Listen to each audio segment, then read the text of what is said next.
I've now been joined by Dr. AbdelGadir Warsama, who is a legal counsel who specialises in franchising. Dr. Abdel, tell us a little bit about franchising. It's still comparatively new in this part of the world, and there are rules and regulations and advice and guidance to people who might be here at the exhibition thinking of taking on we're looking at two sides. People thinking of taking on a franchise and people who've come up with an idea and they're looking to franchise it to get out further into the business world. Thank you very much. Yes, I totally agree. Franchising is very new here in this area, even though it is very old. However, now there is a kind of openness for franchising, especially in Bahrain, and many people now are working in franchise, either as franchisors or as franchisees. There are so many benefits from franchising because first there is a room for transfer of technology.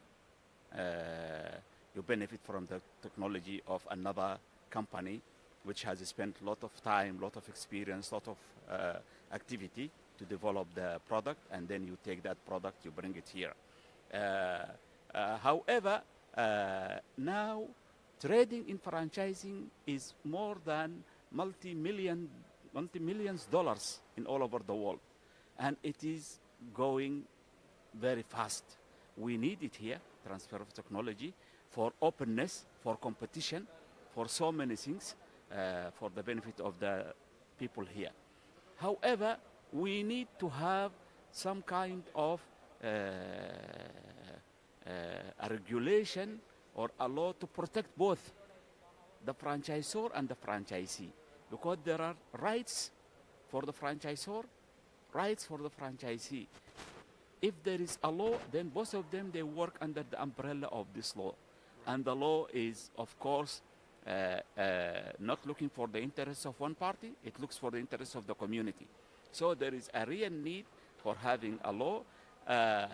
However, also, I advise entrepreneurs here in Bahrain to go and look for franchising agreements, franchising contracts, but they must be very careful when they are signing such contracts, because they have to read thoroughly well the contract before signing, because most of them, because of the big name, they just sign. You have to look for interest at this point.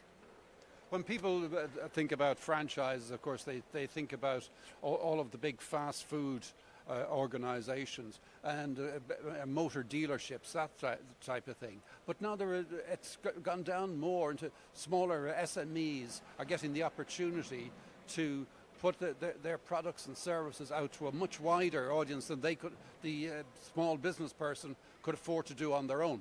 Yes.